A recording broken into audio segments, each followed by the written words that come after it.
next group of people to try to avoid, if at all possible, are addicts.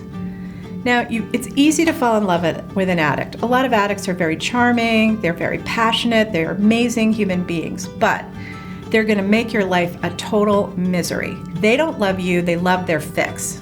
They love what makes them feel high, and what makes them feel high has nothing to do with a relationship with another human being. There are 3 or 4 kinds of addicts that we have to watch out for. There are a lot of online addicts today. They're addicted to online porn, for example, online gaming for hours and hours all day long, or online gambling. These people can have a secret addiction. I know a girl who every day her boyfriend would disappear for a few hours, and she later found out when they got closer that he was actually going and doing online porn for hours, which was incredibly expensive and, of course, ruining their relationship. Another person I know had a boyfriend who was an online gambling addict, and so every night he was gambling thousands of dollars that they couldn't afford on online platforms. It's so easy today to be an addict from the comfort of your home. It's not just somebody out on the street looking for drugs. So be careful, because those addictions can be quite hidden in the beginning and you're not really sure this is what they're doing. But if there are suspicious and weird unexplained absences, or they constantly want to go in a room and close a door for hours, watch out. They're probably some sort of an online addict. Substance abuse is easier to see. These are the people that are binge drinking, doing a lot of drugs, and just basically out of it. They have to have their substance to get high. This is the classic addict, and they're easier to spot. This is the guy or girl who goes to a party and cannot not get drunk. Has to get drunk several times a week, so drunk that they're throwing up or getting alcohol poisoning. Watch out for these people, because they will make your life a living hell. Someone who has a physical addiction to drugs and alcohol, that is one of the hardest things to break.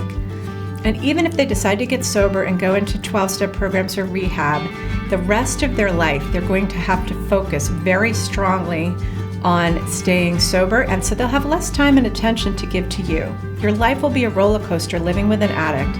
Some of you may have had parents who are addicts, and you know what I'm talking about. And unfortunately, if you have children with that person, they will pass on that genetic predisposition to addiction to your kids. So think twice about getting involved with someone who's an obvious addict to drugs and alcohol. There are people that have to go gamble every weekend in Vegas or Atlantic City or somewhere. Gambling addicts will ruin your financial life. They will pawn the entire house. They'll pawn your jewelry. They will take every cent, their car, everything they have, and gamble with it.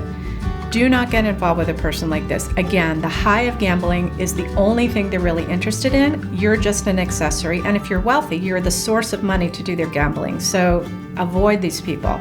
You can't help them. Let them get help elsewhere. And finally, I think people that are violent or abusive are also addicts. They get a high off of scaring people, belittling people, and being dominant. This can be girls or boys. Typically we see it more in young men, but young women are just as bad today. So if you have an abusive or violent partner who puts you down, who insults you behind closed doors, oftentimes they're really nice in public, but behind closed doors they're really mean to you, or they're extremely controlling, extremely jealous, they get physical and cross the line, or they just simply are verbally abusing you all the time, you have to get out. Do not live with this person. It will never get better. It will stay like that for the rest of your life, and your children will see you being abused, and they'll turn out to be abusers too. Abusers cannot be redeemed. They cannot be fixed. There have been long-term studies, just like sociopaths and narcissists, abusers can pretend to go to counseling, but it's usually just to avoid going to jail, for example. I know a young woman who married a guy. He was a young hedge fund trader, and they had a baby, and he got so abusive that he actually would hit her when she was holding the baby. It was horrible, and she tried to get away from him by calling the cops. He ended up just moving their family to another county to avoid the supervision that the police had put on him, and taking her name off the house. So she became even more dependent on him and more under his thumb. It was a really sad situation, and I ended up losing that friendship with that woman, and I wish her well today, and I hope her life got better, but I have a feeling it didn't, because she stayed with this abusive man. And I've talked to women who are in their 70s and 80s, and they've been abused since they were in their 20s. So do not go down that path.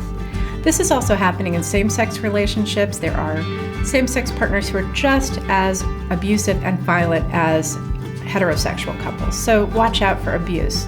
That's another form of addiction. They get high off of violence. So if there are any of these red flags, you need to run. Forget it. There are so many people out there that you can date. There's over 8 billion people on this planet.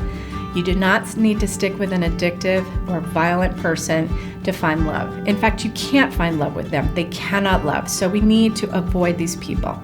Get out sooner rather than later. And if your friends or family are worried about you, listen to them and run.